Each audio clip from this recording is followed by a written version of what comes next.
This is Tabletop Weekly number 107, and I am Jason Elliott from Solarian Games. And I'm John Hambone McGuire, the publisher at Ham and Egg Publishing. And you'll notice that we are two different, well, one of us is different people this week because Peter Bryant is on a secret mission somewhere in the American Southwest.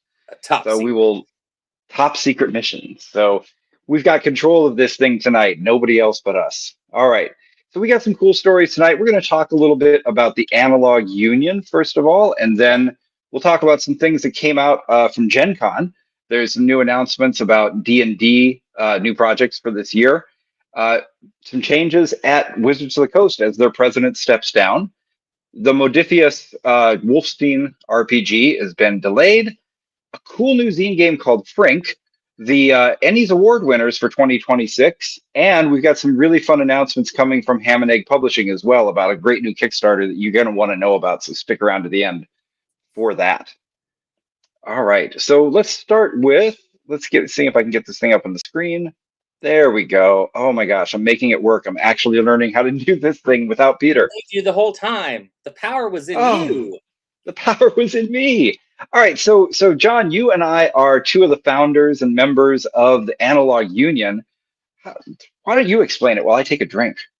So the Analog Union is a fantastic way to give yourself an off-ramp from social media when you still want to stay in the know about things that are going on in the tabletop RPG hobby and some of your favorite creators. Now, for me, I was thrilled when you approached me with the idea because, I find being on social media draining. It's generally hard to stay in the know about what's going on because it just gets buried under anything else. So we put together a collective of very cool creators that's expanding every week to give them a platform, ourselves included, to not only promote our products and our upcoming products, but just to talk about the things that we think are cool.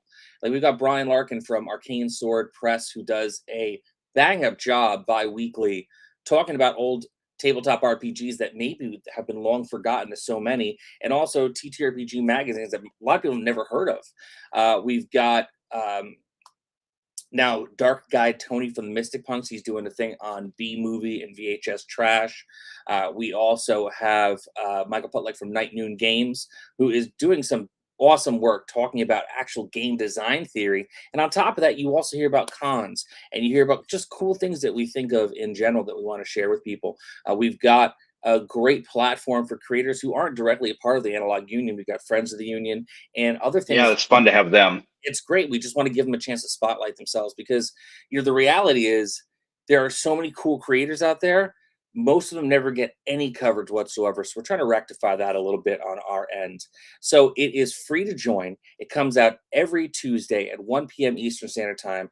You're always guaranteed to find something cool in there that's going to turn you on to something new or remind you of something that you love. So please, if you're hearing this, go to analogunion.com. If you haven't already, sign up for our newsletter. It's awesome. Yeah, it's a lot of fun stuff. I mean, we're getting close to a year of doing it every week now, and it's getting I was going to say it's getting better and better, but you know what it is? It's getting truer and truer. We're figuring out what it is that it's meant to be because we're like, how much do we balance, promoting our stuff because people do want to hear about it. It's one of the reasons they sign up for it, but also just having cool stuff like you were saying with Brian's zine retrospective that he does, and he's doing a cool thing on On Guard. He's doing a cool thing on Guard this week. And you can see in the screenshot here, he likes to go back and review old things sometimes. We put in just stuff that's kind of interesting, GM tips, all those sort of things in there. And we also just started a subreddit for it because we wanted to have a community around this. So, if you think that sounds like a cool idea, like John said, analogunion.com is where you sign up. So you sign up for free $99. That's the deal. Because it's totally free, Free $99. I like that. That's exactly what it is. Free $99. All right, cool. So GenCon is wrapping up today. We're not there, but a lot of people we know are, and we've been hearing about some cool stuff coming out from there. Some of the biggest news, I mean, not surprising, comes from around Dungeons and Dragons. I think, have you seen any of the stuff people have been saying about Dark Sun?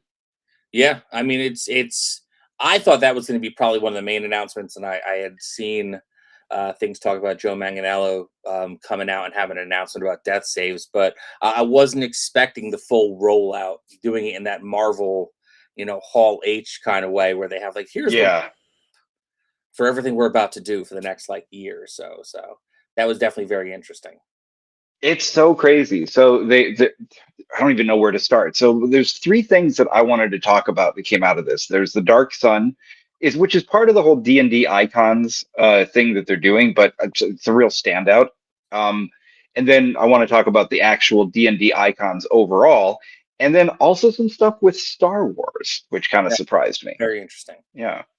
So Dark Sun, first of all, it's a weird one because Dark Sun is probably the most unusual setting that D&D has ever had. Oh, yeah, Unusual for D&D. You yeah. know, I've never played. Have you actually played in that universe? Once. I mean, for the longest time, we had a group of friends who, once we got out of like a 12-year campaign, no one really wanted to like take the reins. So everyone would bring a different thing to play. So a buddy of mine did Yeah. bring Dark Sun in one day, but it was one of those things that we never got through more than a few sessions of it before we bounced to something else. It was kind of, an appetizer sampler, if you will, of the different settings that D&D had throughout the years. Yeah, it's weird because I'm gonna get some things wrong about it. I know there's a number of things that simply don't exist in Dark Sun that exist elsewhere in D&D. So, for example, the gods of D&D just are not there. Right. Um, and it's a brutal. This is what was interesting about it is this is going to be the first time in history of D&D since 1974 that an official Dungeons and Dragons product is going to end up on store shelves shrink wrapped so you cannot open it with a mature content warning on the cover. So I think that not to correct you, but I Oh, think go that ahead. also happened with Book of Vile Darkness back in the day. Oh, did it? That was Okay. another book that had the mature, because it was, it's essentially it's like the It's called the D&D, Book of Vile Darkness. like for all intents and purposes. Yeah. Wow. But I mean, Okay. Well, then this is the doesn't happen second often. time ever. Yeah. Yeah. So I mean, it's going to be brutal. It's interesting. So one of the things that is also famous for is introducing the world to the art of Brahm. Oh yes. Oh Amazing, legendary artist. yeah. If they don't, if is Brom still alive? Like I don't know. No, but no, Brahm's alive. Sorry, I jumped to your question too fast. If you no, yes, he's absolutely alive. I thought you were going to say is Brahm working on this one, and that no, for some reason Brahm is not. Then they've immediately done it wrong. Like I don't, Yeah, like if Brahm is still alive and working, I have no idea why they wouldn't bring Brahm in. I yeah. I know it's mean, Brahm modern, is whatever, Dark Sun. but it's Brahm. So That's like doing an Iron Maiden album without Derek Riggs.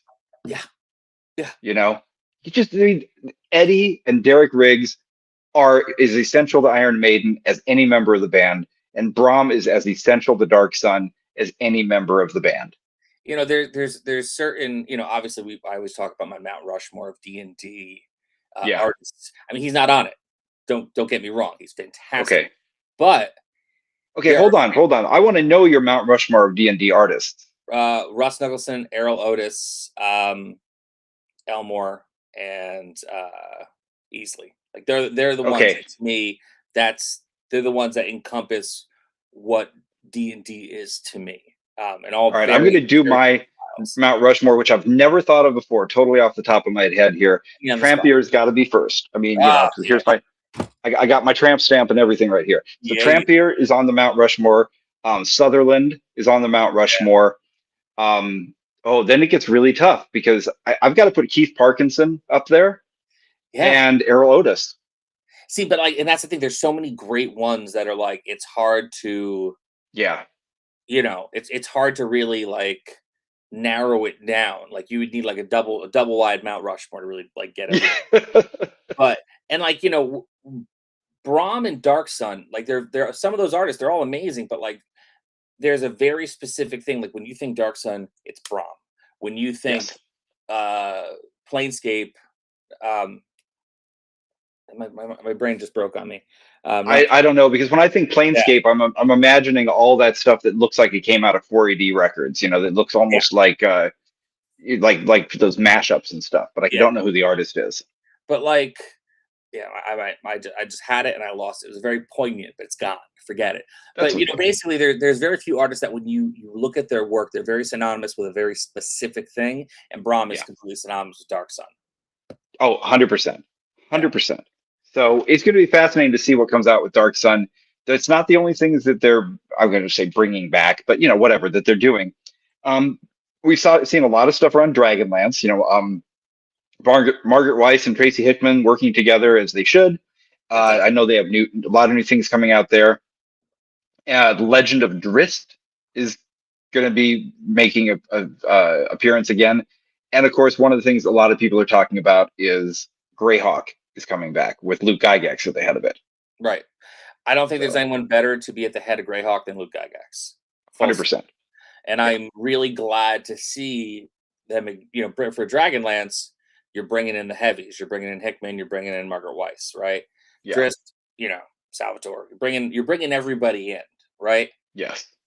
But who are they making these books for? I guess that's my question and my takeaway of it. Yes. Because, and granted, dude, these are A-list D&D heavy hitters, right? Sure. But like, we'll talk about the heads of the powers that be kind of switching over again at Wizards a little bit, but like, Sure.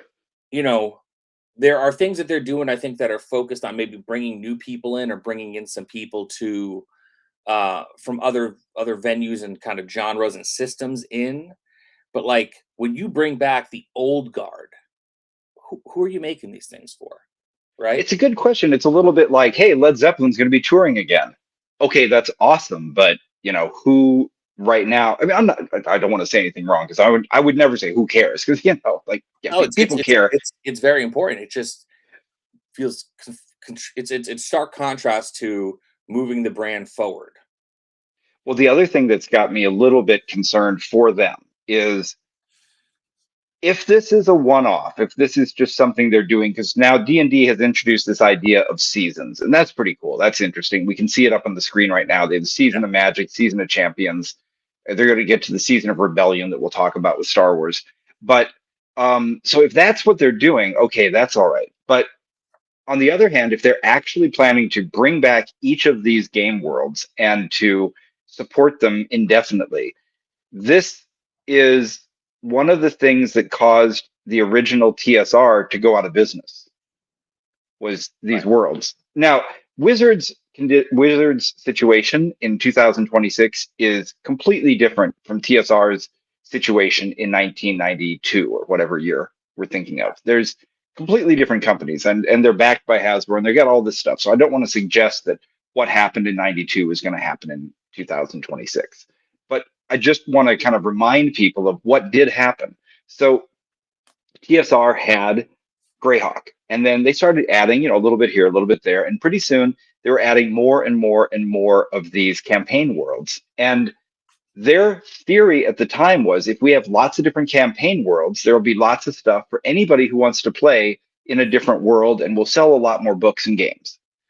What they found out was every time they introduced a new campaign world, they were actually making their profits go down with each new campaign world. And why that was is they found out that by the early 90s, there were no longer quote unquote D&D players. There were Greyhawk players, there were Forgotten Realms players, there were Dark Sun players, there were, and the people who played in one world would not play in another.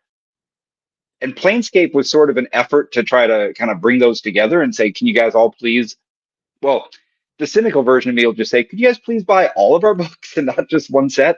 But the trouble was, they had fractured their fan base so severely that they couldn't afford to maintain each one of them. And they were literally losing money with every book they sold.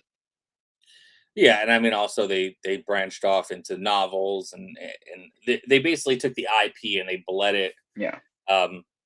bled it dry and then had to resurrect it as a lich with like third edition. Well, And that ironically, it was the book division that was the one thing keeping them afloat for a long time. That was the only division that was actually making any money. right, but you can only rob Peter so much to keep paying Paul. Right, because the other thing they were doing is they were getting these big advances from Random House, who was, their distributor. And the advances were basically faking. Uh, they were cooking the books. They were doing things wrong, and eventually all those advances came due, and the bills got too high. And Peter Atkinson came and bailed them out. He saved them. Um, and he's not at Wizards anymore to use his business acumen. So you have to assume that whoever's in charge does have a lot of it. But then again, like you said, in a minute we're going to talk about the fact that they've just been through 2 presidents in 4 years. So who knows? I mean, yeah, everyone has to understand. I mean, like, we are like the garage bands of Yeah. like TTRPG. Everything that happens uptown with Daddy Hasbro, it's all painfully corporate, right? And it's all, while they bring in creative people to create to manifest these awesome things. At the end of the day, the buck stops somewhere, and that stops at corporate, that stops at shareholders, that stops at whatever. And if Yep. something's not, it's great to have all these big ambitious plans, but if it's not making money, you know, they're gonna move on to something else. Yeah. You see like these new worlds that they're doing, where they're doing a Warcraft book, they're doing a Star Wars book. It's like they're taking the page out of Magic the Gathering, which is very much, there's still Magic the Gathering. There's the main core sets, but now you can get an Avenger set, you can get a Spider-Man set, a Ninja Turtle set, Final Fantasy set, Doctor Who sets, like, which all in Magic works because they all synergize with the other Magic cards. You Right, know, and Magic is about collecting, so people want to get more things. Like you say, that strategy sounds really smart for Magic. for Magic, it works, I think, very well, and that is Yeah. something that'll bring some people in, because you have people who are like, I collect Star Wars, I'm a Ninja Turtle guy, and they will go and they will buy all that stuff. So even if they Hmm. never make it to the table, they're at least, going to buy and spend their money in some shops, and Right. boost up that bottom line, get it in the black. But like with the D&D source books for stuff, I mean, like even the Star Wars, Edge of the Empire was over, which up until today, I was firm on that, was with Asmodee or Fantasy Flight, forgive me. But now they got like a loosey goosey with one for Well, D&D. that's the weird thing, right? So let's talk about the Star Wars. So we Yeah, know that they've announced all these seasons. They've been slowly telling us what things are going to be. The season of Rebellion in 2027 is going to be something Star Wars, but and Wizards has done it before, right? They did some Star Wars stuff for the D20 system in the early 2000s, and then, like you say, it went to Fantasy Flight Games, and then it went to their sister company, Edge Studios, who has it now. But here's the thing. So I'm going to just, I'm a little slow on changing the pictures here. So let me just get this going. All right. Um, so right now, Edge Studios has confirmed that they do still have the Star Wars license.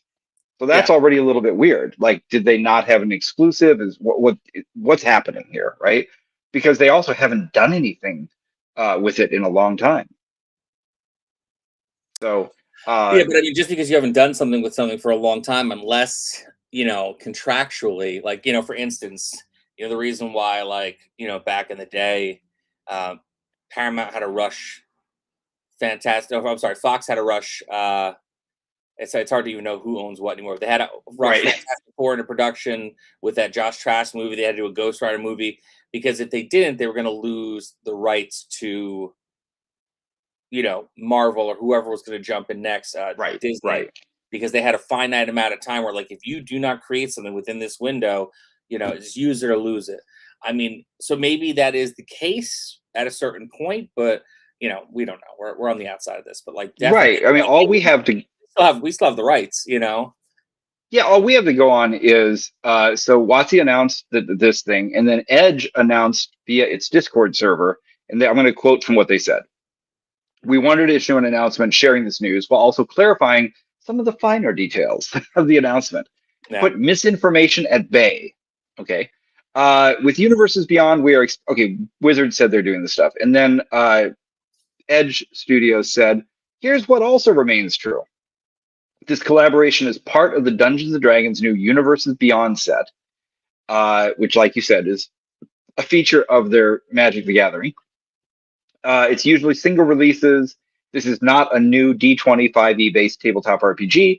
Edge Studios still retains the license for the Star Wars RPG line originally created by Fantasy Flight Games. So they're basically saying, if I can parse that, they're saying we still have the license. We're still making it. If you like playing Edge of the Empire or any Star Wars role playing, don't leave us. We're still here. What they're doing is a one-off. It's just a one-time thing, and it's still ours. That's basically what I'm reading from that. Sure. Like, let's move some books before Daddy takes the business out from under us. I don't know. It's probably true. Like, and again, who's to say? But the fact that they did that on their Discord and didn't make like the public statement about it is kind of also Hmm. interesting. Again, it's all fantasy booking to this degree, but I know that like there was a lot of restructuring with Fantasy Flight and Asmodee, and I, who's to say why they were not able to produce another Star Wars book? Because I knew a lot of, I knew a lot of people who played it. I know it was It's a fun game. successful, yeah, but I don't know. It's I don't know. definitely going to be interesting to see, especially because they're also doing a World of Warcraft D&D, which is Yeah, and again, like I don't know anyone I know who ever played Warcraft. They were like, yeah, I don't play D&D. I play Warcraft. Like but I don't know if it's to sway them away from their computer screens after they've gone and like leveled their dudes to like a billion T. right, and that was always the joke with fourth edition is that it was basically Warcraft. As You know. 100%. Yeah. And it's ironic because one of the things about doing Warcraft and planning for all of this is that when they brought in John Haidt from Blizzard, that was one of the things that he had done. That's how he got his start. And so why don't we let's take this one away? Let's Sure. talk about that. Listen, I wish everyone the best of luck. I love all those creators, and I really hope whatever they bring is their A game and it does move the needle and people get real excited about it. But Totally. I don't get it. Yeah, so it's interesting because you know he was at Blizzard. John Haidt was at Blizzard for 13 years, and He really rose up through the ranks. really rose up through the ranks, became the executive producer GM of the Warcraft franchise, the whole thing, He proved himself. the whole shebang. Moved over to Hasbro as the head of digital gaming, and there were other D&D games that were slated to come out. And then after an investor phone call, cancellation of several games and a write-off of like $56 million for what I'm reading here. Because once the games were canceled, it was kind of like when Warner Brothers was like, "Oh, we're going to bury Batgirl. We're going to write off Coyote versus Acme," and they did. They somehow. Whoa. Hold the horses. Hold the presses. Yeah. Coyote versus Acme is not happening. No, it's happening now. They. God. You scared me so bad. Well, I'm so excited for that movie. I am so excited for that movie. And that was the thing. They had Batgirl before James Gunn took over, and they had Coyote versus Acme. Yeah. And they were like, I just don't think Coyote versus Acme, even though it tested through the roof, is It's the greatest idea I've ever heard. Right, exactly. They're like, well, we don't think it's going to really make a lot of money, and we want to keep those slots open for other movies that we think will, because when they have the schedule for these movies to come out, there's only so many slots that they could put movies in released through the year. And then Batgirl, they said it needed like $10 million more work, and they're like, we've already spent $90 million, we're not going to do it. So they showed the film to the cast and crew of both movies. Yeah. And then they buried them. And by doing that, they were able to completely write them off. Like Batgirl can never be shown ever to anyone. It can't be shown, can't be finished. Right, because they've written that off already. They've written it off. But people were out of the gate trying to get Coyote versus Acme from Warner Brothers. And I think there was a deal that was worked out. Someone bought it to be able to release it. I don't know the money of it, but now Coyote versus Acme is coming out. People are like saying that it is what they thought it was going to be as far as the quality of the movie. So they're calling it on par with Who Framed Roger Rabbit as far as, That's big talk. But I believe it. People interact with cartoons seamlessly. But anyway, so they wrote off these things, and I don't know what led him to step down, but he's going to continue Wizard in an adversarial capacity. With Advisory. An advisory. adversarial capacity would be hilarious, Yeah, true, but it true. will be an advisory I read it wrong with capacity. my special eyes. But this is the second person to step down. This previous president lasted 2 years and then went to. Oh, I'm sorry, lasted only 1 year and then went over to Funko. He was two and out, so it's Yeah, it's been an interesting ride. So, like you say, before John Haidt, they had Cynthia Williams, which is kind of interesting because now we have another woman, with the last name of Williams, at the head of a D&D company. a curse. Completely coincidental.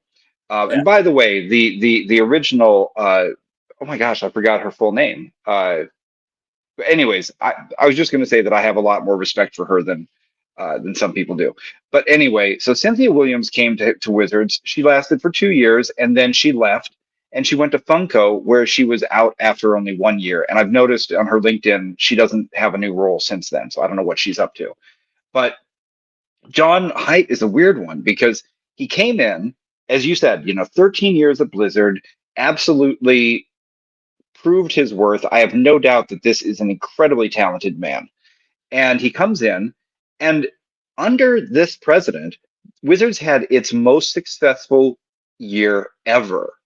45% year over year growth. They went up to $2.2 billion, which I know is like what Elon Musk spends for lunch. But in this world, that's a huge deal.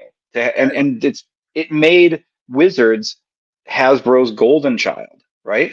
So it's kind of weird that a $56 million write-off would lead to his departure, because it doesn't sound like it was his idea to leave. This really sounds like somebody said, yeah, kind of move along. Um, so I don't know. Maybe there's somebody at Hasbro who, or on the board or something, who's making bad decisions. Because I feel like if you have somebody who only lasts a short time in a role, the first time you could say maybe that's their fault. But then if it happens again, especially with somebody as good as John Haidt, you have to kind of ask, is it really his fault? I've tended to notice that when you bring in someone, who has the pedigree Hmm. that he had to come in and do a job and then proves that he could do the job, Yeah, making a shit ton of money, spectacularly. and yet is kind of out in a very quick and unspectacular fashion. Like, to me, that is not an indictment on his work, No. especially since they just flipped someone else like right before him. I think the call's coming from inside the house. You know Yeah. what I mean? I think that there is some shenanigans going on, and a professional like that wouldn't want to be privy to that. They wouldn't want to have to put up with bullshit, especially when they're just like, "Hey, I just did this. I did this whole thing. Yeah. I gave it to you. It's a lot of money." Yeah, I mean, So I think he could write his own ticket. If you can say, look, I just gave Wizards a 45% bump in revenue and they went over $2 billion because of me, I think everybody's going to be out there saying, can you come run our company for a while? but there's also the thing you have to, that I always come back to, it's stockholders and the people who are Yeah. making the votes and making the calls. There might be some who are like, only 2 billion, like, we have this IP, how come it's not Oh, performing better? Like, when you yeah. are you overestimate the value of the market for your product. And listen, I think the amount of money that was generated is insane for an tabletop RPG. And I Yes. think that, like, as we love this with all our hearts and as creators and every fiber of our being, we're trying to make really great products. Like, tabletop RPGs, the audience for tabletop RPGs is not as big as everyone wants it to believe that it is. No, no, it's not. And it's It's, never going to it's be not gonna be. bigger than, I think that there's a ceiling on it because it requires a certain amount of dedication and time and a certain kind of a perverse brain that it takes to enjoy it. I think we've reached that ceiling during the pandemic. I think everyone who's going to get Yeah. aboard the ship has got on, and now people are still coming to it. People always come to the hobby, but they're not going to come in the same amount of droves as they did during the pandemic, where they couldn't Right. go anywhere and they were like looking for something to do. Like, oh, I always kind of wanted to try D&D. And then Yeah. you also had people who are like, yeah, cool, I did that. now I'm moving on. So the ebb and the Right. It, flow it of it certainly works in a certain point in your life. You have to have certain things happening in your world, like your friend group, the amount of time you have in your day. I mean, there's always the thing when somebody first starts having kids, that means all your hobbies have gotten replaced by I've got kids, yeah. I mean, things like that. it's still a niche hobby, which is cool, and there's still a lot Hmm. of people participating in it, and we're trying to get more people into it. But I think there's a reality versus like what the amount of people who play like tabletop RPGs versus the amount of people who are playing like PlayStation and Xbox and Switch. Yes. It's a stark contrast. It's a weird thing for those of us who make games when we look at something like how is Wizards doing because um yeah, there's a lot of feeling that we're the garage bands, we're the indies over here, and those are the stadium monsters of the 70s or something. But the truth is that when Wizards does really well, all of us do better because now Oh, people are like, hey, what's role playing? Right. yeah. But then the flip side of it is that the investors are saying, we've got to really pull more and more money out of it. And they keep saying, well, don't the kids like mobile games and don't they want to just do everything? They basically think they should just all be playing video games instead. And so the investors are going to keep pushing them to do things like replace everything with AI and turn it all into a video game. And they've got to balance that. And I don't envy being in that role at all. Microtransactions have ruined Oh, so everybody's much. got to subscribe. Yeah, like and also like you can subscribe to the analog unit for free because we Yes, want you to there we read it. go. Get the Yeah, plug in. gotta get the plug-in. But yeah, I mean, it's definitely like, you used to be able to buy an app. Like I was looking, I found an app that was to like clean out all the doubles of everything, all the because you end up having like multiples of the same picture in your phone and all this other Yes, stuff. I was like, yes. all right, cool, man, I'll give it a shot. And they were like, well, you can have a 7-day free trial, but then it's $10 a month after that. It's like, why would I want to spend $10 a month on this? Yeah. Like I think we've gotten so far away from you know people who are artists but also understand how to support the arts financially versus like there are people who are artists and there are people who are beholden to shareholders who are going to dictate what the artists are able to create. So the Yeah. thing that brings people to the dance is the creativity, but there's only so much you can be allowed to do once you get into some of those roles to really support those artists and really support like change or growth or imagination and finding a path forward. So I don't envy That's why we anybody. love the indie publishers. You come to us, we sell you something, and you own it. Yeah.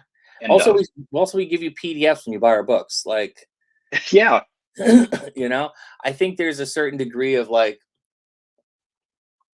it's not, you know, RPGs are very much like improv, yes, and I Hmm. think whenever I hit a wall sometime, I have to remind myself to say yes, and I can do whatever the fuck I want because I'm the Yeah. publisher and I'm not beholden to anybody. It's just me and my partner. We're with each other, ride or die. And like, if we want to do something, we just have to. It's not can we do it? It's like how can we do it? And that's Right. the Right. process we got to figure out. And so like there's something very cool about that, and there's certain thing that like you could get to a certain level and still keep that level of quality control because we look at lots of creators out there who've like doing $1 million kickstarters and stuff like that, and they're still Hmm. able to put out top quality products that are in line with who they are as creators and the kind of thing they wanted to bring to the people. um, and so it's definitely 100%. possible. But once you go from an M to a B, then it gets a little tricky.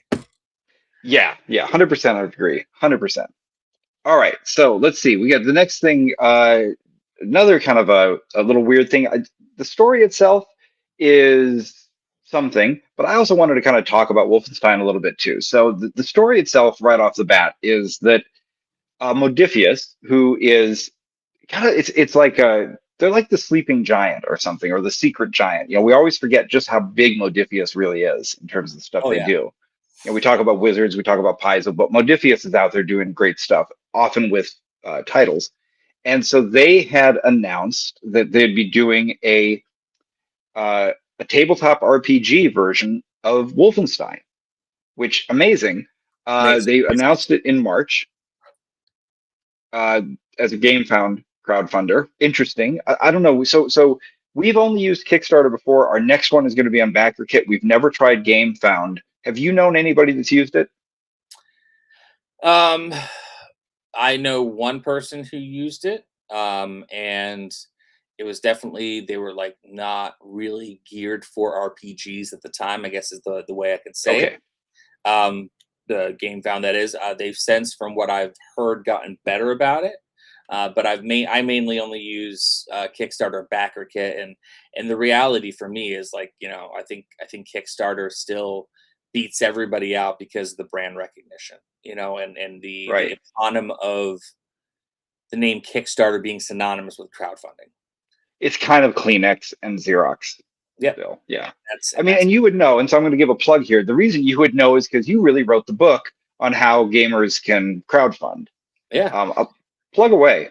So I wrote a zine that is free on Drive Through RPG. It's called Crowdfund Your Fucking Life, based on the old Maximum Rock and Roll Book Your Fucking Life from back in the day, Book Your Fucking Life, where it would be a manual for like punk rock bands to find places to crash, other bands in the towns you're going to, clubs, producers, studios, record labels, and all of that other stuff was on there. And it was like to the point where like when I was looking it up trying to find like some info on it, like if you went in the one issue I was reading, like there was the number for like the guy from the Bouncing Souls mom's house, Hot Yeah, I Water, know. a bunch of other bands. You're like, man, I I mean, remember this.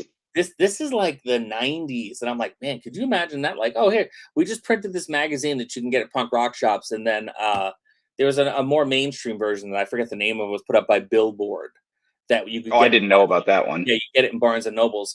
That didn't have people's phone numbers, but the Okay. punk rock one, like, can you imagine that in 2026? Like, Oh when I yeah, wrote I mean, look, the Charles, reason I got started in zines and stuff is we used to get one that we carried in our little store that my friend and I owned. We ran like an underground bookstore, and we carried a thing called Punk Pals, and it would just be punks all around the country putting their freaking addresses and phone numbers in a zine, so that if you're ever in their town, you could have somewhere to crash. crazy. And like, listen, I am not, and I'm by far not the authority on crowdfunding. I've never made, a bunch of money on crowdfunding. I've never had one of those, moonshot campaigns, but I did learn a lot in the last 6 years, and I made a lot of mistakes. And what I wanted to do with Crowdfund Your Fucking Life wasn't a get rich quick scheme guide to crowdfunding. It's like, hey, these are some things maybe you didn't think about because I didn't. And I had to learn from those mistakes. It's a very conversational zine where you feel like you're having a chat with an old buddy who's kind of giving you some inside baseball on how to launch your first crowdfunding Yeah. campaign, and it's will always be free. I update it. I just updated it to a second edition where I cleaned up some stuff. I put some more art in there, some more information, but it'll always be free on Drive Through RPG because I truly want it to be a community resource. If you want a physical copy, you can get one at hamandeggpublishing.com, which will take you to our Etsy. Because if a tree had to die, you got to pay $10. Yes, and I'll plug a little something here. So we're going to be doing another ModCon next June Hell 5th and 6th. yeah. And so you'll be at ModCon actually doing a little workshop or talk on crowdfunding about that. So people Because I who will have care made about more it can mistakes come. before then too. So, Yeah. more modern information. And we're doing a zine workshop. So people can come and make zines. We'll plug this a lot more when we get closer. It's way too early to have anybody remember something for next June, but that's going to be happening. Oh, There there we we go. go. And we're back. Just lost you for a second, and we're back. All right, but let's talk about this Wolfenstein thing. Stein, I was right? I always said Wolfenstein. I don't know. I think you're right. Right. Yeah. It's Wolfenstein. All right, so they announced this. They have now said that it's going to be delayed till 2027, and the statement, it doesn't really say a lot. They said, I'll quote it: evaluating our work on the RPG as it stands and speaking to our partners at Machine Games and Bethesda, we thought it best to give ourselves a bit more time and delay the crowdfunding campaign until 2027. Which could just be, hey, there's more to it than we thought. It's just things take longer than we thought. Also, if they, here in the article also talks about how Microsoft is currently restructuring. Yeah, that's the other side of it. 3,200 workers laid off, and I mean, you have to imagine that if you are making a product like this and have to work alongside Bethesda and Microsoft, you may have just lost your point of contact there. And Yeah. them kind of getting back to you might not be high on the food chain right now. So I can Because understand like we said before, the tabletop RPGs are not their biggest, golden egg. No, I mean, like you look at things even like Sony, who's like, yeah, we're going to be phasing out physical games in favor of like Yeah. digital. It's gonna be digital only. You have to download games to your hard drive on your PlayStation. So we are yet again, I think, in a very um, ephemeral time for technology. Yeah. And so I wanted to take a second though, just to kind of encourage people to go back a little bit in the history of Wolfenstein, and talk a little bit about kind of how we got to where we are today. Because Wolfenstein is a game that, like we said, it's the first time they've ever thought about bringing it to the tabletop, but it has been through 6 different studios over the years and 11 different games. And the whole thing started out. Did you ever play this version that I'm putting on the screen right now from 1981? No, no. The first time I played Wolfenstein, I want to say, so maybe I didn't. I don't think I played Wolfenstein until like 1987. Um, Okay. on my buddy's computer because, like, yeah, Was it the top-down version or the first-person shooter? if I remember correctly, it was the first person shooter. It was like So that was even a little later than that you would have then it might played it have like been earlier. 91. Yeah, yeah, but it was like Yeah, very, very rudimentary. Um, it so was. And so, I mean, so if we look at what we're seeing on the screen, for people who are listening on the audio-only version, we're showing the original cover from Muse Software. And Muse Software was just one guy. It was just one guy named Silas Warner. And I'm going to talk about him for a minute because I'm just such a fan of his. But if you look at this cover, it looks like an like a tabletop RPG from the 70s. The two-tone colors. You've got the German soldier in black and white coming running at you with the drawing that he probably had his buddy do, right? yeah, Um, and the actual game itself, we're showing the video here, or the screenshot of it here. It's very rudimentary, very basic. It's just a top-down view. You've got your little guy in his purple shirt against a couple Nazis in their orange shirts, and that's because those are the colors the Apple II could handle. It couldn't really do a lot of colors. And you just walked around from room to room, opening chests, shooting the guards, and trying to get the treasure and get out of there. But it was hours of fun, even though it was so basic. It did things that nothing else had ever done before. It had a speech. At a time there was no speech. Computers couldn't talk, and if they could, they needed a special speech synthesizer to do it. Somehow, Silas Warner figured out how to make the computer sound like it was speaking words you could understand with none of the hardware that was available that should have been needed for that. And he came up with it was procedural. Every time you went into a room, the computer redrew it. All these new things. This is a picture of Silas here, who, like I said, I love this man. Sadly, he passed away in the early 2000s. Just an incredible person. He was Muse Software all by himself. Figured out things for the machine to do that nobody else did. He was so early in uh, games programming that when he bought his first Apple II, I think I have the number here. Yeah. When he went and bought his first Apple II computer, this is the first computer most people could buy from Steve Jobs, it was number 234. it's crazy. He bought the 234th Apple computer ever sold to the public. He was, first of all, you can kind of see it from this picture. He was a very tall man. You can really see how tall he was here. 6'9". That's a big man. Absolute. Yeah, that's a same height as Larry Bird, by the way, for what that's worth. He was not only an amazing computer programmer, like he could sit down and just figure out anything, any computer. He spoke fluent German. He was a sacred music composer, and this is kind of interesting. He was an active campaigner for public transportation. He was like a real activist to get more cities to have public transportation. Just amazing guy. That's awesome. But what he was not was an amazing businessman. So even though he created this game that is now just a legendary, iconic property, by 1987 it had gone out of business, and a broker picked up the remnants of the company for like pennies, and it just sat there with doing nothing until these two guys who I have on the screen right now, John Romero and John Carmack, who you can see in an amazing photo of them from the top from 1991, with their axe and their sword. They loved the original Wolfenstein. They bought the rights to the name for $5,000, and they created what basically started first-person shooters. And maybe this is the one that you played That first. that's actually the one I played first. Yeah, I mean, so $5,000. Listen, $5,000 is still a lot of money, right? Mhm. But when you think in the Yes. grand scope of what is considered IP now, like the fact that they got it for only $5,000 and what Yeah. how much it's generated since then. I mean, look, and things are only worth what people are going to pay for it. But like, if this was a beloved game from back in the day and someone wanted to buy it now, they would No. not be buying it for like less than six figures. You know, Right. just for the name alone. Like that's a wow, they robbed him basically. Yeah, yeah, and I was happy to find out that okay, so Silas Warner did not get to see really any of the profits of where Wolfenstein went, but he was a very gracious person, and when he saw what they did, because he had no say over what they did, they bought the name from a broker, but he saw it and he actually loved it. He said it was very darn impressive, and he loved what they had done and blessed where they were going with Wolfenstein. So everything we see in Wolfenstein today is the legacy of this man, Silas Warner. And then, of course, John Romero, John Carmack, who took it to the next level in making their first person shooter. So we don't usually talk about computer games and stuff here, but now that it's eventually going to be a tabletop RPG, I just wanted to remember, the long history of this Oh really yeah, cool game. awesome, of course.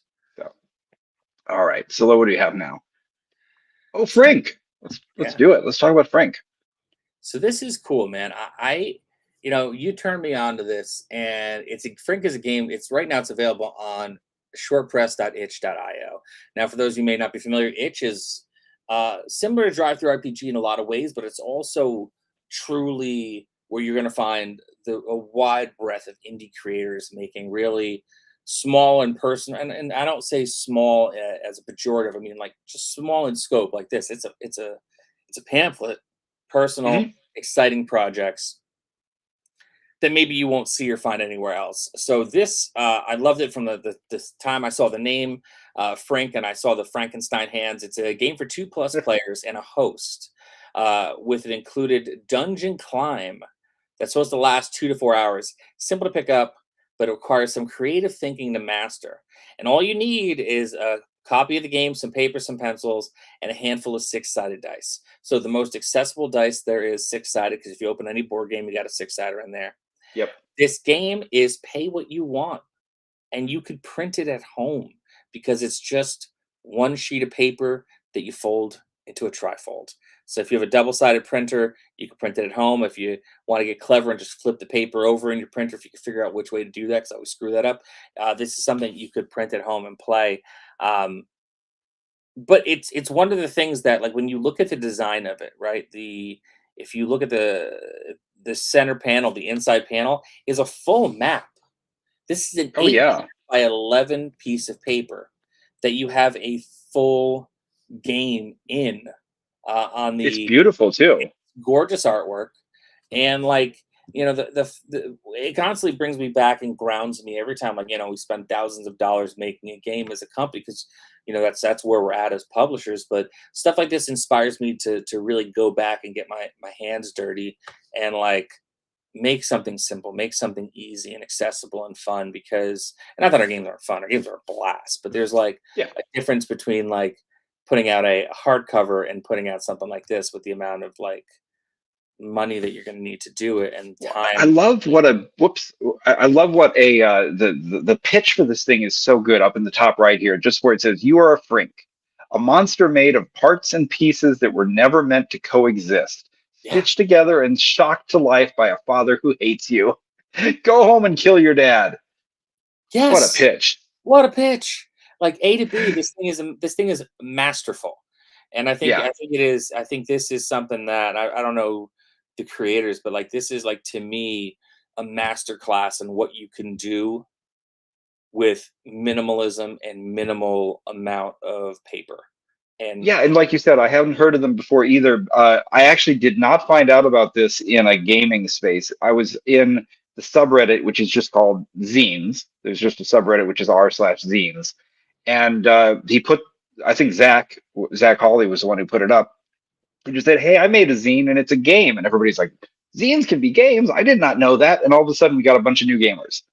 Which is surprising when you think about that. You're like, but there is zine culture outside of zine game culture. Like Yeah, I mean, it. it's weird. So we're going to be doing the zine workshop at the next ModCon. It's going to Yeah. go on for the full weekend, and it's going to be run by Bok Choy Studios, which is a person named Hendrik who is made a business out of helping people make zines.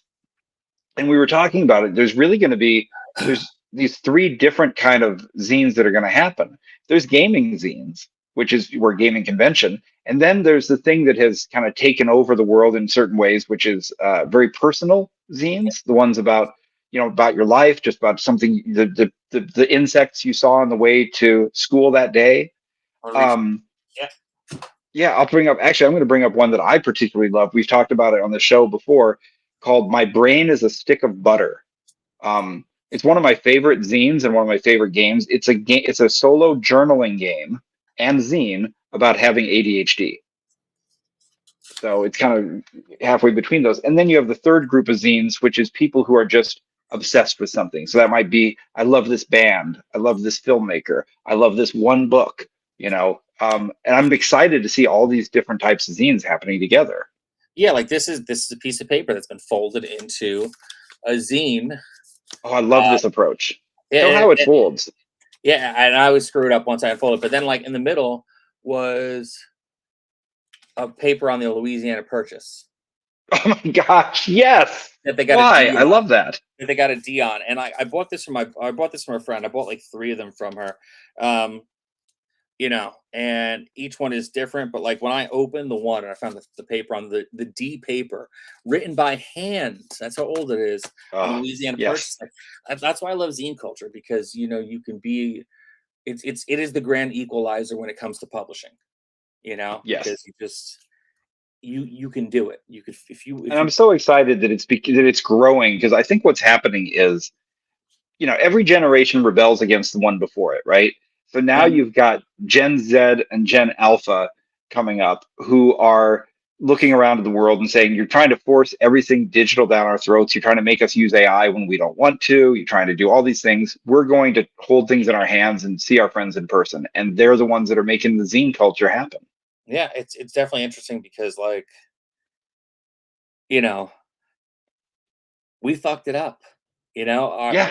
Our generation fucked everything up because we bought into the concept, and we were the ones that took our foot off the base of physical media, and you know in the name of what we thought was progress, allowed the wolf that was in the woods into our homes.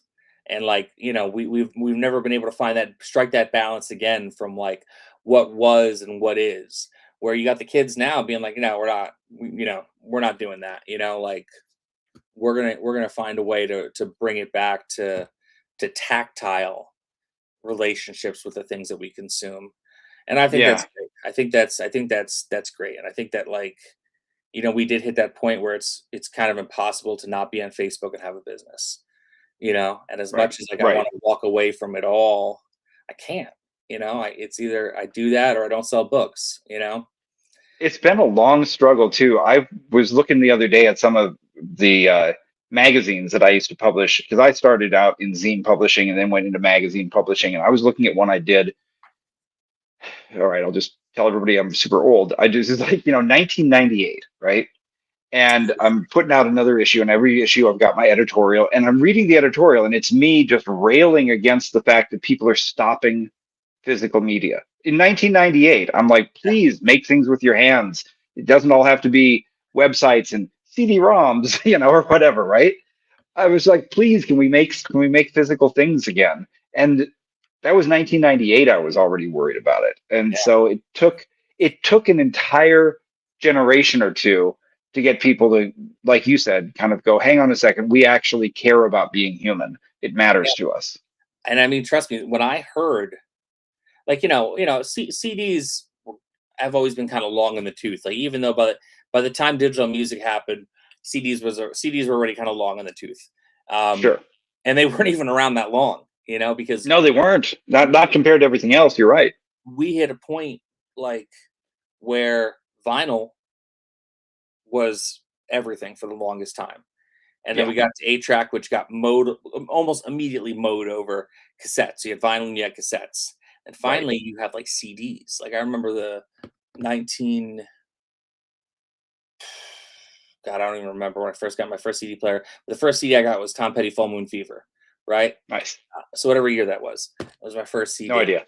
And like I remember within 10 years, there was already CDs were there, but then there was already people MP3s, people downloading stuff with LimeWire, Napster, all this Oh, other I stuff. was, yeah, absolutely. I was nuts for it. I actually mounted a PC in the trunk of my Honda Civic and custom built a screen and everything that I put in the dash just so I could play MP3s in my car before there were any ways to do it. I was so eager to do it. But now we're moving forward at such an exponential rate to the point where like, I actually got a camera. I actually bought on eBay. I bought a camera from like 2012 because Nice. I've been shooting around taking more pictures because I want to not have my phone in my hand. But Right. the phone in my hand like shoots at 4K. It's crazy. Like, it's a masterful camera, but I'm like, man, I'd rather have things that look warm and things that look Yeah. like, you know, that don't have to send me text messages when I'm trying to enjoy a moment. So like we've gotten so far away and the technology keeps moving so quickly. It's stifling. It kind of you feel like you're choking on it sometimes. Well, the Uh, thing with the CDs too, because I've been reading reports that are saying CDs are seeing their highest sales ever right now. And some people I don't know, they're even buying them if they don't have a CD player. I guess they just want to have a physical object. But yeah, um, the thing for me, it's not because they necessarily sound any better, because they don't. It's just digital music. It's exactly the same sound you're going to get on a lossless FLAC file or AIFF file. But I was thinking about this the other day as I'm driving along, and I wanted to listen to Yard Act. It's my favorite band right now. They got a new album out. I just want to hear the album.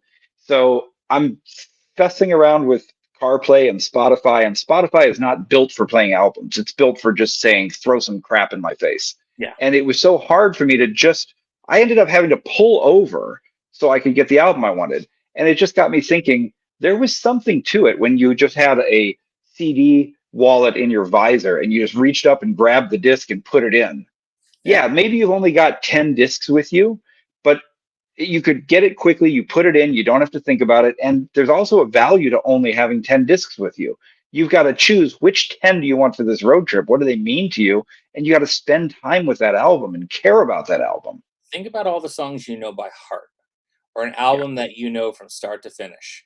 It's because we drove around in our cars listening to them, like breathing in every word, like letting the notes like sink into our flesh, because that's all we had. I mean, Yes. mixtapes were cool and everything, but you would like listen to the mixtape over and over and over and over again. And Now, even the mixtape was special because somebody made it for you and they put the time into doing it. And if somebody made you a 90-minute mixtape with 45 minutes of songs on each side, they had to sit down, they had to time it, think about what was going to fit, what wasn't. They were thinking hour, about what you were going to like, what hour, order to put them in.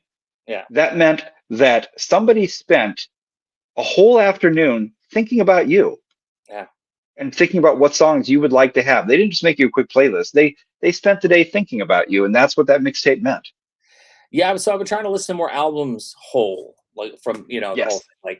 Like there is you know, there's certain albums that like are tattooed into me, like Sparkle and Fade by Everclear. I remember Hmm. I don't know Out Come the Wolves by Rancid, Let It Be by The Replacements. Like there's certain things that Oh, are yes. you know, I've listened to these albums so much, like pretty much everything from Husker Du that happened between like Flip Your Wig until like Candy Yeah. Apple Gray. Like I just you listen to these things so much, like it's there is a pleasure that comes from it that you're not going to get from just kind of hearing the song and be like, oh, that's cool, I like that song, and kind of trying to go back to it, go back to it, go back to it, but you're having to jump through a bunch of other bullshit to get there. So Right I, now, I've got two albums that are that for me. I'm basically listening to the same two albums over and over again. I'm listening to the new Yard Act, which is called "You're Gonna Need a Little Music," and you are gonna need it. It's amazing. Um, and I'm going, and the other one's really old. I'm listening to one of Napalm Death's first albums, Oh, Scum, ah, which is again just transformative grindcore. And while I'm doing this, another of my favorite bands, a band called Do Nothing, just came out with a new album that I've been waiting for. And so I've made an appointment with myself. Wednesday is going to be the day that I set down the Yard Act album and start listening to the Do Nothing album. that's And awesome. that means something to me. That means a lot to me to plan it like that. My current thing that I've been listening to incessantly is old 97's Too Far to Care, Oh, yes. which is the perfect album. That's a Yes, I flawless, 100% agree. flawless album. And there's certain albums like that. I think that people are missing out by not listening to full albums anymore to really feel why that song that you love so much is more important in the grand scheme than it is just as a single. Yeah, yeah. And so to take it kind of back full circle on things like the sprint that we're looking at here, Uh, this is the kind of thing that you can pick up and you can. I think you can take this and you can get a little obsessive about a zine like this too. I think you can really sit down, find all the different ways they put, like you said, they put a lot into this. Um, but it I doesn't feel like over full, you know? yeah, I'm excited about it. So I just was very happy to see this. Yeah, so go download Frank, but like throw the creator some human monies because Yeah, give them some monies. All right, let's get to the semi-final, the penultimate story. We're going to not spend too much time on this, but I think it was worth bringing up the Ennies. So, we just had the 2026 Ennies. We've got the award winners. I put a little spreadsheet together of who they were. Um, I want to call out that fellow Analog Union member and good friend of both of ours, Justin Soroy's, was up for a number of Ennies this year, and unfortunately was up against Daggerheart in a bunch of them. And what are you going to do, right? I mean, you know, it's like Mac punching up against Mike Tyson. Like, you know, Yeah, you're doing your best, and I'm happy for everyone who won because there's always like so I'm. many so many great people on these teams, so Oh many yeah, talented and I'm people. happy for Justin for getting all the nominations because getting nominations is a big deal, and that right Yeah, there, just Ennies nominated is a great massive. thing to be. But when it Yeah, comes down to the vote of the public, yeah. you've got a much larger footprint. If you got a lot more followers, you got a lot more chances to win that prize. And again, no shade to anybody for creating an awesome fan base. That's great. Oh no, no, that's great. I But mean, it doesn't I don't know that it's indicative of your specific fans voting for something that they already love versus like say like what the Oscars do or what they do for like the Grammys where it's people yeah, all in the business. So it's not just yeah, like so and still sometimes the most popular things win. But it's by your peers versus just by the fans. Because if it was just by the fans, yeah. like Taylor And I Swift. will shade. I will throw a little shade on the Ennies themselves for being set up that way. It's not too different from the oh gosh, what are the science fiction awards that everybody votes on? Oh, Not is it Hugo? the uh, Well, whoever it is, yeah, I forget which ones are, but and they can get manipulated, and the biggest things go. So looking at some of the golds, we see. Well, we saw some free league publishing, which is great. We love that company; they're great. Paizo is pretty well represented. Daggerheart was well represented, of course. But there were some things in there that were smaller studios, and think like Two Little Mice. I saw getting a number of things, which we love them. love it. Um, Edge Studio had some stuff in there, and Paizo did get beaten out for best accessory. Instead of the Paizo Foundry VTT for digital accessory, it was a company called Avantris Entertainment for the Crooked Moon Alchemy VTT, which I don't even know. I saw the Yeah, but Crooked Moon winning a lot of stuff. I think yeah, Advantress. That just did their other thing just did like $15 million like on Kickstarter. So Okay. They gotta. And I They guess got. that's kind of ultimately the thing. It's like if you're getting $15 million Kickstarters, do you also need an Ennie award? Is it? I mean, I mean, I I think would that. love it if there was a real competitor to the Ennies out there that, we do our own Golden Fez, but that's, just something that we care about. We're not a competitor to the Ennies. I would like to see a big hitter out there that was more like what you're talking about, that had uh, the not the critics, but basically that just wasn't a popularity contest, I guess is what I'm trying to say. Yeah, your peers. I think that's. I think that ultimately, and not to say that like if you make a $15 million Kickstarter, like you do you really need any? It's yeah. If your product is that good, fuck yeah, Well, you know. sure. Yeah. But like, it does become a thing where, and honestly that's the issue that most people I know take with the Ennies, other than the fact that if you send them anything physical, they end up selling it back. They end up selling it to people at the Ennies to try to pay for the Ennies, which is I Yeah. think which I And you think have to send them like literally like a dozen, and you mail them around the world. you gotta mail them Ugh, all over the place. it's very expensive.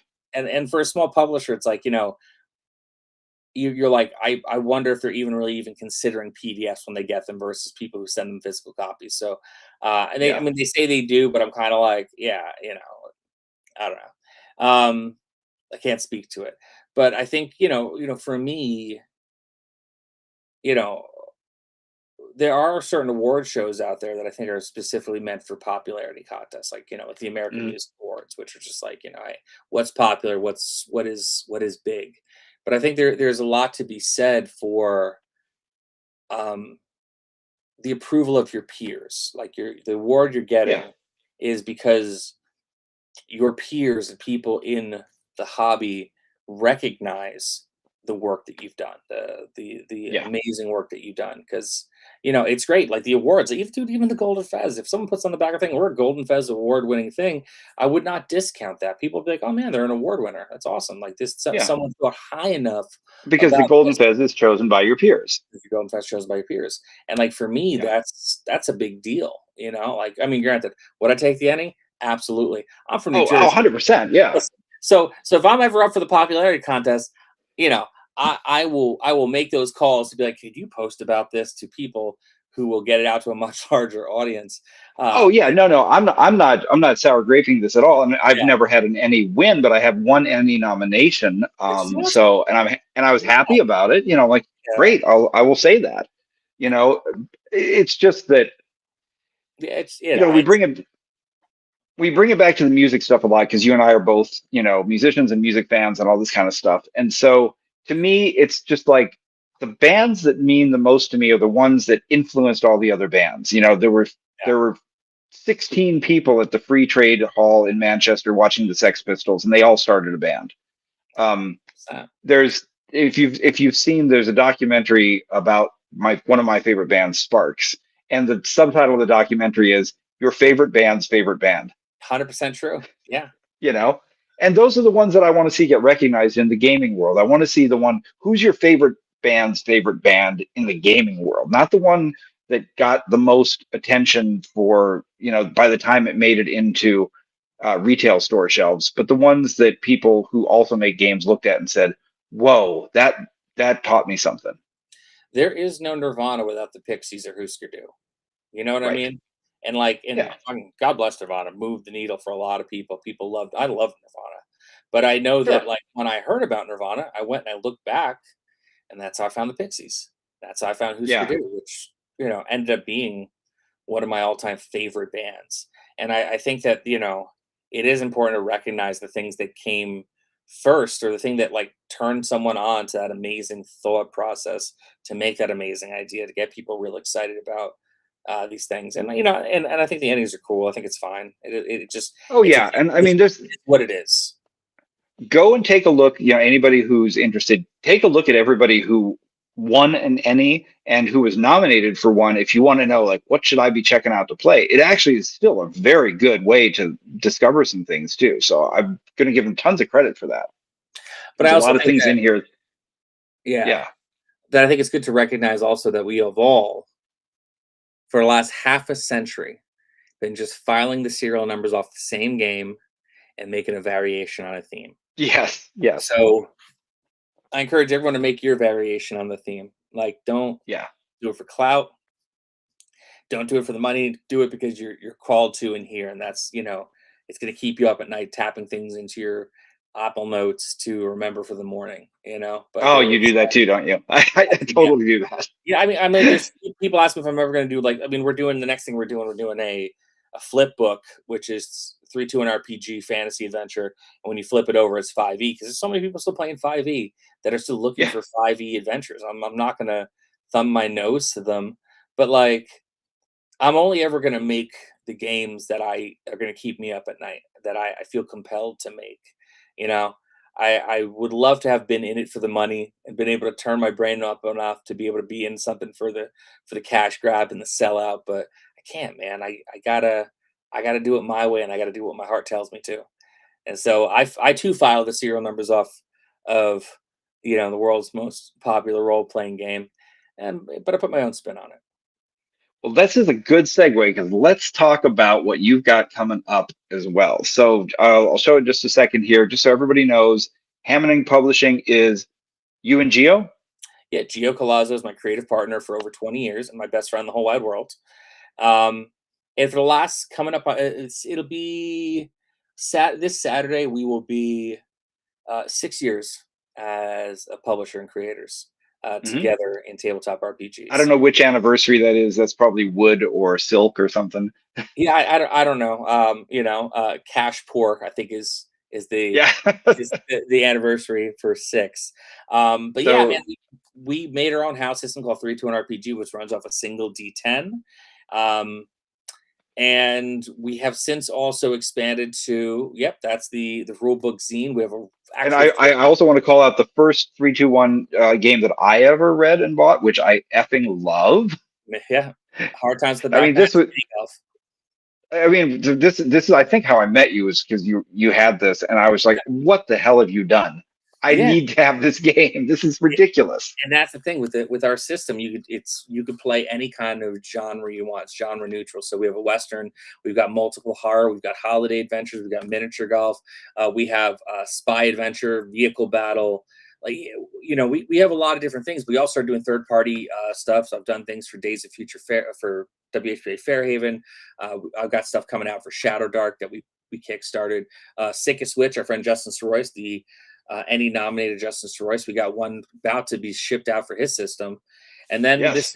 this is the flip book here. So this is just the template. You can see the cover on the screen, but when you open this Well, will let's be give people who are listening on audio only, let's give them the name and the whole deal. it's called What Dark Knocking Comes in the Still of the Night, a fantasy adventure module for characters level 1 to 3. Episode 1 is called Black Cats. Episode 2 is Something Rats, and then episode 3 is Something Bats. So it's a three module adventure. In the classic, like Against the Giants kind of way, where you have 3 modules to get the whole story. They're all going to come out at once. We are kickstarting it on September the 8th. So you get all 3 adventures, but the way you get it is you get it as a flip book. So when you open the cover up, you're going to get the 3-2-1 RPG adventure, but then you're going to flip the book upside down to the Look back, at that. and then you get the 5e adventure. So we always want to support our own system, which is 3-2-1 RPG. But also, man, a lot of people still playing 5e and they still love 5e.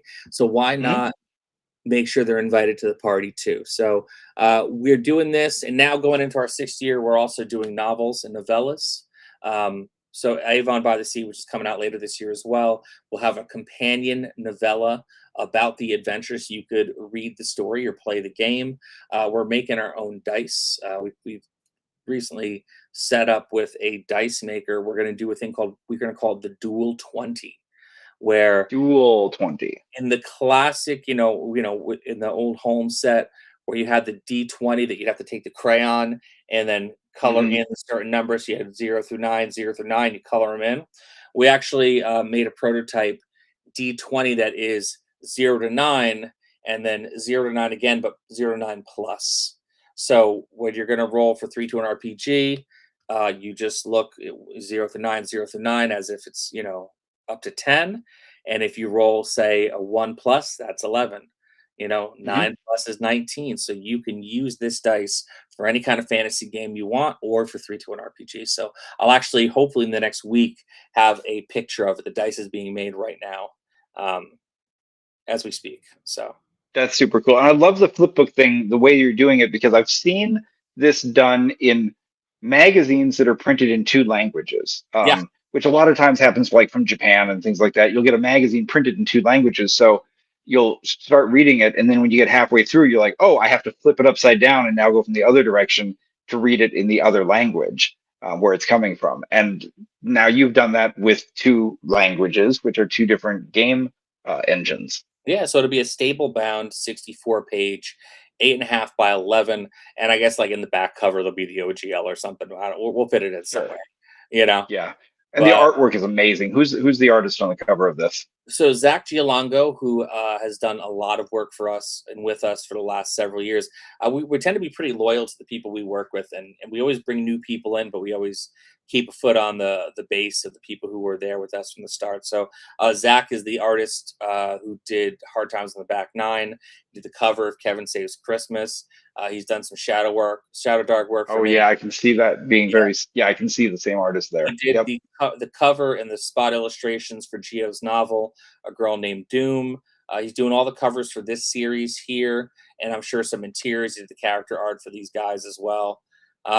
Yeah, man, it's pretty cool to look back and be like, shit, man, 6 years, work with the same editor, you Yeah, know. it's amazing. So So, for people to get signed up to get notified when the Kickstarter comes out, what do they do? go to my Instagram at John McGuire RPG. There are links, and I'll be putting up more stories every day with links to be able to get notified for this. And Yeah, if you're subscribed to the Analog Union, you'll definitely hear about it. you get it there too, for sure. That's the easiest way. Go to the Analog Union, not the analogunion.com. Go to analogunion.com, get the newsletter, and you'll definitely hear about it. It's great. Very So exciting. cool. Well, this has been a fun week 107 for us here. Thank you for stepping in and showing up, Peter, a bit. Oh, no, stop. My pleasure to help out. Yeah, we're having a blast. So, everybody, if you are a Patreon backer, of course, you know we have the after party afterwards over on Discord.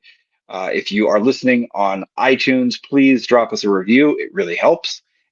Or not just iTunes, if you're listening on audio podcast, but it helps on iTunes. I think that's where we get the most attention. And if you're on YouTube, please like and subscribe because that matters a lot as well. So, thanks, everybody. And we will see you next week. Thanks so much.